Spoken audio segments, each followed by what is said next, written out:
Direktur IMF menyatakan bahwa kondisi ekonomi dunia akan gelap di tahun 2023. Dan waduh, gimana nih kalau ekonomi dunia gelap? Kabarnya juga prospek ekonomi dunia gelap karena akibat dari pandemi COVID-19, perang Rusia, Ukraina, dan bencana alam di beberapa tempat. Benarkah teman-teman hal ini? This is crazy. Pertumbuhan tahun depan diramal akan rendah.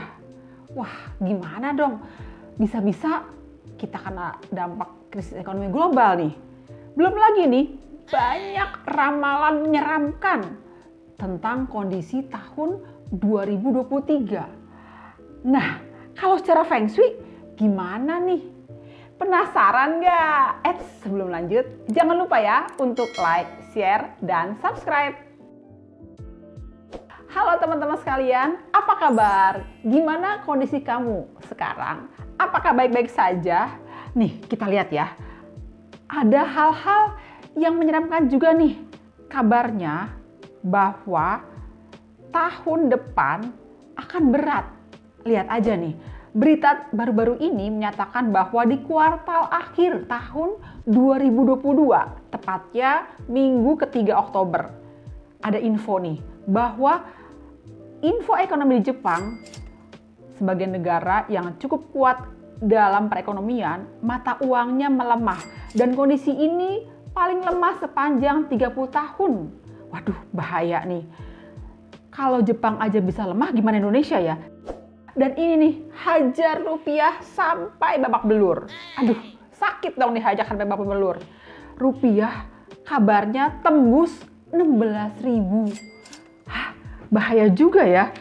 Kacau deh. Katanya ada isu bahwa rupiah akhirnya dolar di bawah 10.000. Tapi kenapa kenyataannya dolar jadi melambung tinggi dan rupiah sangat melemah? Aduh, gawat nih. Ini gara-gara dolar nih. Jadi kita semua masalah. Bener nggak nih? Aduh. Dan kira-kira gimana ya kondisi Indonesia di tahun 2023? Akankah Indonesia gelap beneran? Atau masih abu-abu? Atau putih dan terang? Nah, kali ini saya akan membahas episode ramalan perekonomian global dunia dan Indonesia di tahun 2023. Seperti telah saya katakan di episode sebelumnya, yaitu pada ramalan umum keseimbangan tahun 2023. Tahun 2023 adalah tahun yang menyimpan misteri. Dan intinya, tahun 2023 itu terlihat lemah tapi menyimpan hal tak terduga yang cukup kuat dan juga bisa mengubah segalanya. Hati-hati ya, karena tahun 2023 yang terlihat sekilas tidak dinamis dan penuh gejolak ternyata menyimpan konflik serta over energy di dalamnya. Wah, over energy apa lagi nih? Over energy bisa terjadi dalam semua hal kehidupan. Di antaranya over energy dalam kehidupan, perasaan, sifat, pikiran, perkataan, dan di alam nih terjadi over energy kayu dan air.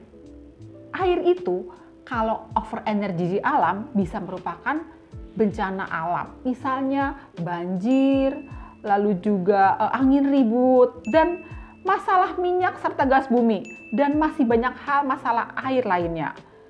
Jangan sampai nih over energy ini bermasalah besar di tahun 2023. Kalau secara Feng Shui sih yang termasuk elemen air diantaranya minyak dan gas.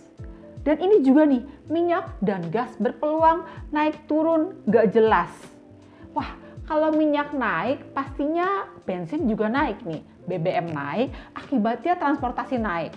Kalau transportasi naik, berarti semua harga akan naik juga dong. Waduh, dan ini dia nih yang artinya bisa membuat berat kehidupan.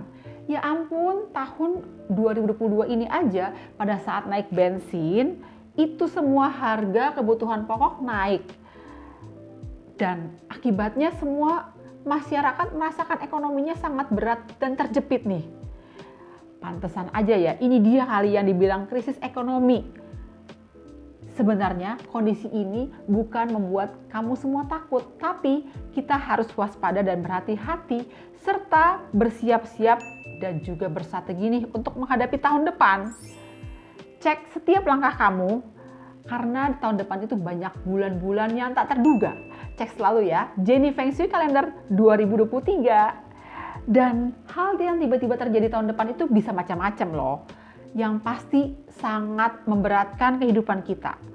Dan tentunya juga bisa memberatkan perekonomian juga nih. Seperti kita lihat, sifat dari si kelinci. Kelinci adalah sio yang terlihat sekilas lemah, tapi bisa mempermainkan emosi kita loh. Hati-hati juga nih. Kita harus berstrategi juga menghadapi keuangan di tahun 2023. Dan ada masalah keuangan. Kenapa? Karena over energy. Over energy air berarti juga merupakan over energy dalam hal peredaran uang. Wah, hati-hati juga ya. Do the right moment on the right time. Dan ingat teman-teman, tahun 2023 kita semua harus realistis. Jangan kebanyakan maunya, jangan terlalu tinggi harapan deh. Dan ingat juga nih, jangan berhutang uang. Karena ada peluang takutnya kondisi bank lagi berat dan akibatnya bunga menjadi naik turun gak jelas. Nantinya untuk bayar utang susah nih. Dan air yang saya bilang juga merupakan peredaran uang akan masalah nih tahun depan karena over energy. Jadi artinya air berpeluang sedikit memberatkan kehidupan masyarakat. Belum lagi kalau kita lihat ramalan keseimbangan alam. Masalah keseimbangan alam tahun 2023 terjadi over energy. Yang perlu diwaspadai adalah masalah alam tiba-tiba. Misalnya cuaca ekstrim, dan ini sering terjadi juga nih di tahun 2022 ada cuaca ekstrim yang tiba-tiba terjadi banjir bandang ataupun juga semoga tahun depan tidak terjadi ya. Takutnya berpeluang masalah angin ribut ataupun juga kekeringan, kemarau panjang dan lain-lain. Gimana nih kira-kira kondisi buat negara Indonesia di tahun 2023? Nah, negara Indonesia yang terlahir 17 Agustus 1945 jam 10 pagi. Unsurnya adalah tanah lapangan kuat. Tahun 2023 Indonesia berusia 78 nih. Sebenarnya sedang bekerja unsur air. Tapi air di tahun 2023 juga sedang over energy. Ditambah unsur Indonesia bekerja unsur air, artinya Indonesia sangat-sangat over energy air nih. Jadi artinya kita harus waspada nih terhadap air buat negara Indonesia. Dan memang dari tanggal lahirnya, negara Indonesia berpeluang masalah dengan sio macan serta sio kelinci. Tapi kelihatannya kelinci lebih memberatkan daripada tahun macan nih. Dan kebetulan tahun 2023 adalah tahun kelinci nih. Jadi selain air over energy, negara Indonesia juga berpeluang masalah dengan kelinci. Intinya kita semua harus waspada dan hati-hati nih. Seperti saya katakan juga tadi, air over energy. Berarti minyak, bensin, transportasi, travel, semua harus berstrategi di tahun 2023. Khususnya juga buat negara Indonesia nih. Jangan sampai terjadi masalah dengan minyak, bermasalah dengan transportasi, serta peredaran uang nih ya. Kita harus waspada. Dan kalau kita lihat negara Indonesia yang berpeluang over energy tahun 2023, di mana tahun kelinci air itu sifatnya adalah moody, sensitif, baper alias terbawa perasaan nih. Banyak orang berpeluang baper nih. Harus bisa berpikir jernih. Jangan sampai terjadi konflik serta memendam dendam. Serta hati-hati juga nih, tahun 2023 berpeluang emosi out of control. Aduh, negara Indonesia sering banget nih emosi out of control. Nantinya berpeluang tiba-tiba demo. Dan nantinya lalu tiba-tiba rusuh juga. Semoga nggak kejadian ya. Kita semua harus optimis tapi juga waspada. Apalagi Indonesia seperti saya katakan juga harus berhati-hati terhadap shio kelinci. Dan di tahun 2023 banyak banget nih bulan-bulan yang berpeluang masalah. Harus berstrategi ya menghadapi tahun 2023. Buat kamu semua yang mau berinvestasi, bisnis ataupun juga mau melakukan langkah besar dalam bisnis, harus juga berstrategi yang baik supaya tidak bermasalah. Karena tahun depan memang sedang over energy dan bisa berpeluang terhadap perekonomian. Hati-hati ya, perekonomian berpeluang masalah. Tapi jika kita berstrategi tentunya bisa dihadapi dengan baik. Intinya tahun 2023 harus tenang. Jangan kebawa nafsu dan bergerak satu persatu serta berpikir panjang dan jernih. Jangan tergiur akan hal-hal yang semu atau tidak pasti. Serta jangan tergiur akan bunga murah, harga murah. Karena tahun depan ini sangat fluktuatif loh. Banyak banget kondisi properti yang berpeluang dijual murah. Tapi kalau nggak sanggup beli, jangan dipaksain. Dan ada lagi nih, berkait dengan 5 elemen, kira-kira apa aja ya yang perlu diperhatikan? Pertama adalah elemen tanah. Contohnya yang berhubungan dengan elemen tanah itu untuk bahan bakar alam adalah batu bara, atau juga tanah, properti, ataupun juga gerabah keramik. Sebenarnya tahun 2023 ini netral, tapi memang bisa berpeluang masalah tiba-tiba juga. Hati-hati ya. Lalu ada elemen logam, di antaranya seperti emas, nikel, tembaga, perak, dan lain-lain sebagainya. Tahun 2023 ini elemen logam juga harus berstrategi karena butuh elemen kayu. Nantinya kalau kayu bermasalah, bisa-bisa logam juga masalah nih. Dan kayu sepertinya over energy di tahun 2023 ini. Hati-hati ya, logam juga kena masalah nih. Elemen kayu seperti bahan-bahan pangan, misalnya jagung, gandum, beras, minyak sawit, kedelai, biji-bijian, tahun 2023 ini sangat over energy banget nih. Hati-hati ya, karena ada peluang juga gagal panen. Over energy di alam berpeluang terjadi masalah juga nih terhadap kayu. Takutnya panen yang terjadi tidak sesuai harapan. Jadi akibatnya bahan pangan jadi susah nih. Hati-hati juga nih, apalagi buat negara Indonesia yang cenderungnya mengekspor bahan pangan. Aduh, hati-hati deh karena transportasi juga berat. Distribusi juga masalah. Dan akibat cuaca ekstrim nantinya juga membuat semua elemen di tahun 2023 menjadi berat nih. Wah, lengkap ya. 5 elemen berat nih. Tanah, logam, air, kayu, api juga berat. Jadi kondisi marketing, lalu juga kondisi makanan juga harus berstrategi karena ada peluang virus-virus terjadi tiba-tiba. Wah, 5 unsur berat lengkap deh.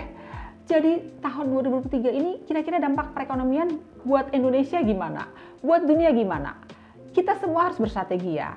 Jadi sebenarnya kondisi yang saya deskripsikan dalam YouTube kali ini untuk membuat kita berstrategi. Do the right moment in the right time. Dan jangan memaksakan apapun juga deh. Karena memang tahunnya sangat tidak menguntungkan.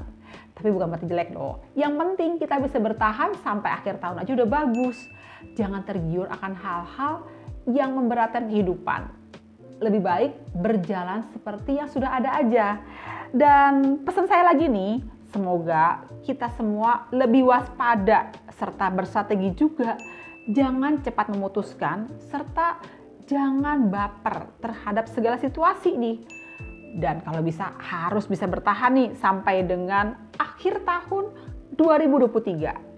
Jadi apa rencana kamu di tahun 2023 setelah menonton video ini?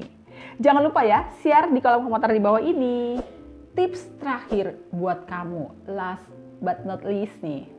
Yang pasti kamu semua harus realistis ya di tahun 2023 ini.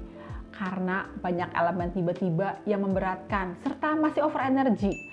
Dan hati-hati, jangan sampai menambah pinjaman uang. Kalau bisa bertahan dan syukur-syukur bisa saving. bisa menyimpan supaya kalau terjadi hal-hal yang tidak diinginkan masih bisa bertahan nih. Jangan sampai habis-habisan deh. Dan jangan banyak maunya dulu. Kalau ingin melakukan perluasan usaha atau berinvestasi baru, sebaiknya tahan dulu deh. Do the right moment in the right time. Tapi kalau memang sudah waktunya karena sudah direncanakan bertahun-tahun sebelumnya, ya silahkan asal berstrategi. Kalau saya sih tahun 2023 yang penting stabil aja udah bagus.